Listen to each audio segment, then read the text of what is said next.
Et voilà, c'est officiel les gars, les Aigles du Mali se sont imposés 2 buts à 0 contre les Bafana Bafana de l'Afrique du Sud dans une rencontre très passionnante, très énergivore où on n'a pas été dessus de la prestation des deux équipes. Alors les gars, restez connectés, je vais vous donner mon avis sur cette magnifique rencontre des deux grosses têtes du groupe E. C'est parti. Pour commencer, on a remarqué que le coach malien, il a débuté avec une formation de 4-3-1-2, une formation où le jeu se passe concentré au milieu de terrain pour permettre justement d'aller très vite en contre-attaque et avoir la maîtrise du ballon.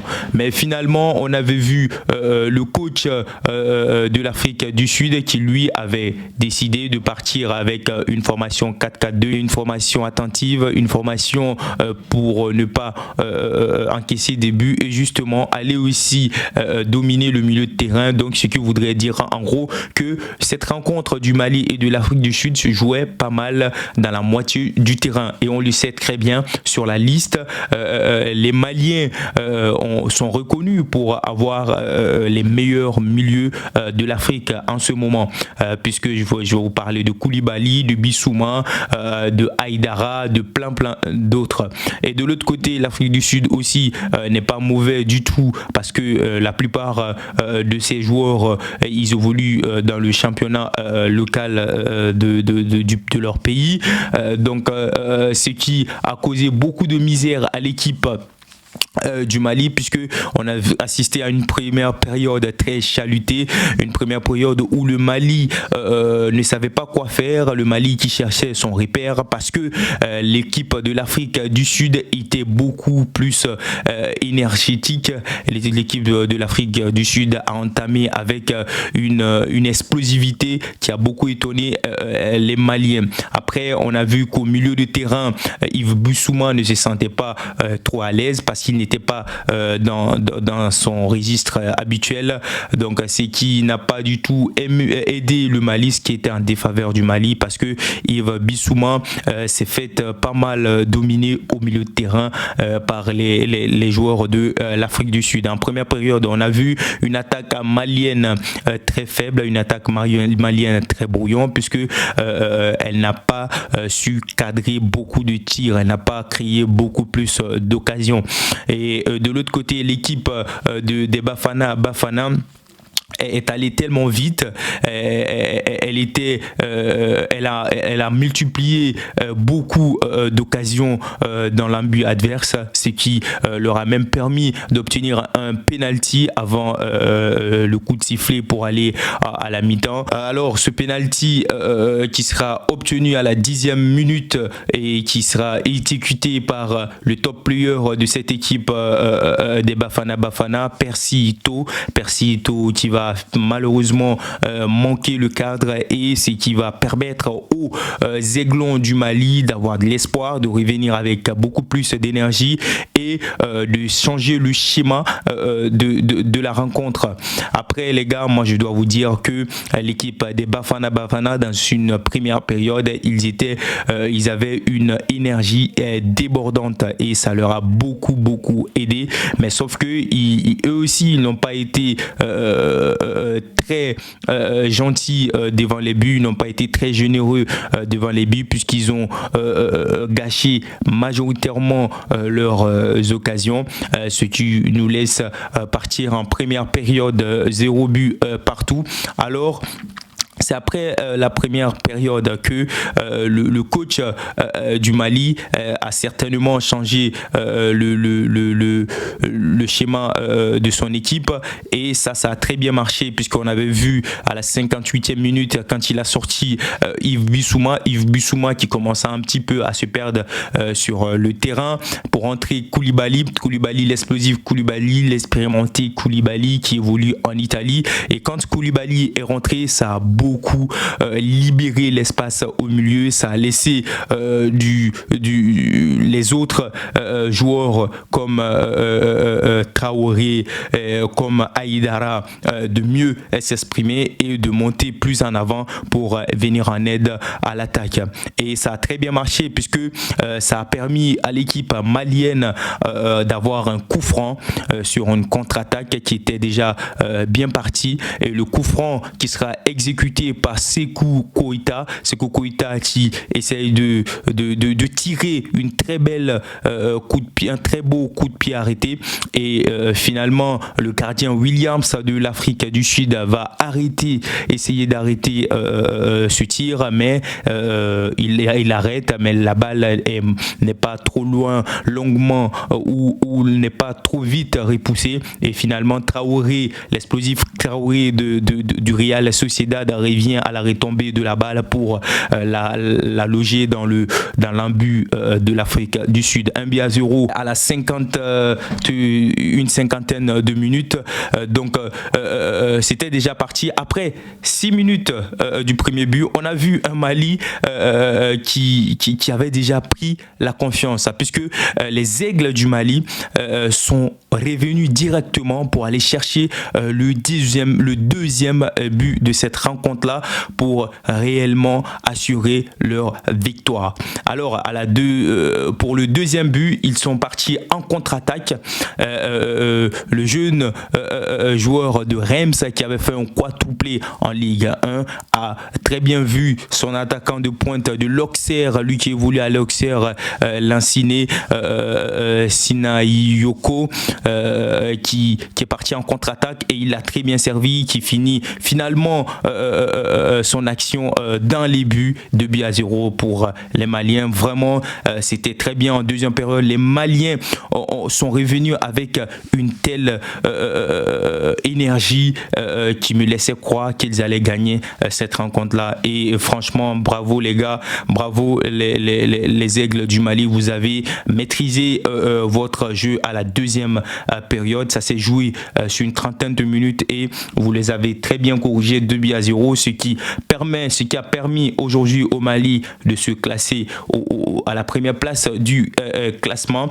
Et honnêtement les gars, moi, j'ai été très impressionné par la prestation du milieu et de la défense malienne. Honnêtement, il y avait le courant qui passait très bien, le fil conducteur était très bien branché entre le milieu et la défense, ce qui leur a évité justement d'encaisser des buts. Et aussi, il faudrait féliciter le portier malien, qui était aussi très bon, parce qu'il a arrêté pas mal de tirs du côté les tirs des Bafana, et ça aussi ça leur a beaucoup aidé. Honnêtement, félicitations et bravo aux Maliens. Je pense que ce match là contre les Bafana, le Mali devait absolument le gagner pour s'assurer, pour valider son billet pour les huitièmes de finale, puisque ces deux prochaines rencontres, ça sera contre la Tunisie.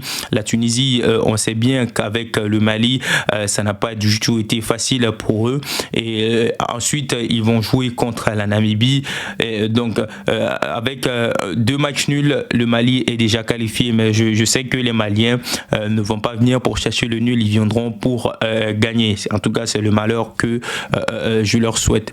Sinon les gars, ce que j'ai remarqué dans cette rencontre, dans ce match des Maliens, comme faille, c'était beaucoup plus en attaque. Je ne voudrais pas dire que Lanciné n'a pas fait son travail. Oui, il a fait son travail, mais sauf que le Mali a un problème d'attaque.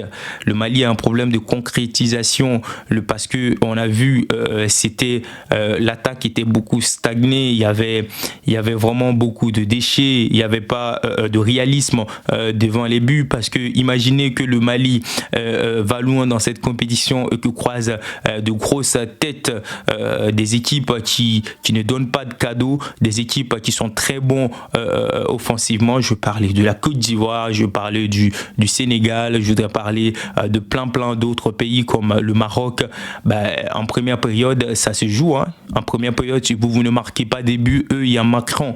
Donc, et vous allez vous faire avoir. Donc, moi, il faudrait que le coach malien essaye de voir ce côté-là, parler beaucoup à ses milieux de terrain, de servir ses attaquants et ses attaquants sur leur placement, de faire des appels de balles en profondeur pour essayer de vite marquer, parce qu'on sait très bien que dans cette CAN-là, l'équipe qui marque très rapidement et qui marque beaucoup de buts, c'est certainement cette équipe-là qui a la chance de sortir victorieuse. Alors les gars, hormis ça, je pense que le Mali, on a vu, il n'y avait pas trop de déchets, la balle circulait, ils étaient explosifs. Donc comme j'ai dit, c'était un match énergivore. Les deux équipes, c'était top. Sauf que ils avaient les mêmes problèmes, je le répète une deuxième fois, c'était le problème de réalisme devant les buts. Après, ce qui a permis d'ailleurs, j'ai oublié de mentionner ce problème-là, c'est qu'il y avait un moment, les joueurs des Bafana de l'Afrique du Sud ont eu une confiance aveugle, ils ont eu vraiment une arrogance sans définition au milieu de terrain et aussi surtout en défense, puisque ils pensaient que l'équipe malienne n'allait pas revenir avec force pour essayer de leur titiller et marquer des buts. Donc souvent ils montaient beaucoup, souvent ils laissaient de l'espace entre les joueurs, ce qui a très bien marché pour les Maliens qui sont partis finalement chercher le but, chercher la faille dans la défense des Sud-Africains, et finalement ça a payé 2-0. Vraiment félicitations les gars, Aga Barake.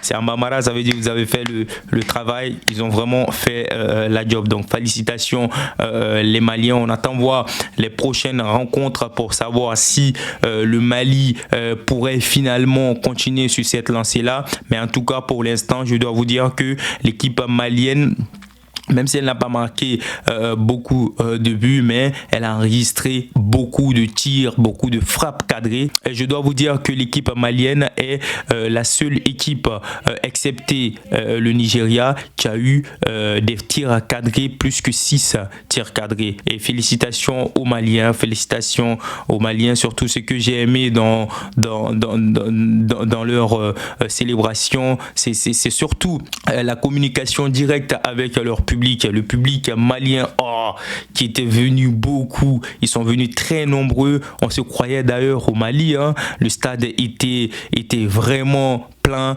et c'était une ambiance électrique. On se sentait vraiment presque dans une coupe du monde. Vraiment, les Maliens ils sont sortis. Après la Côte d'Ivoire et le Mali, ce sont des pays frontaliers, donc certainement il y a beaucoup de Maliens, et vraiment félicitations les gars. Et voilà les gars, nous sommes déjà à la fin de la vidéo.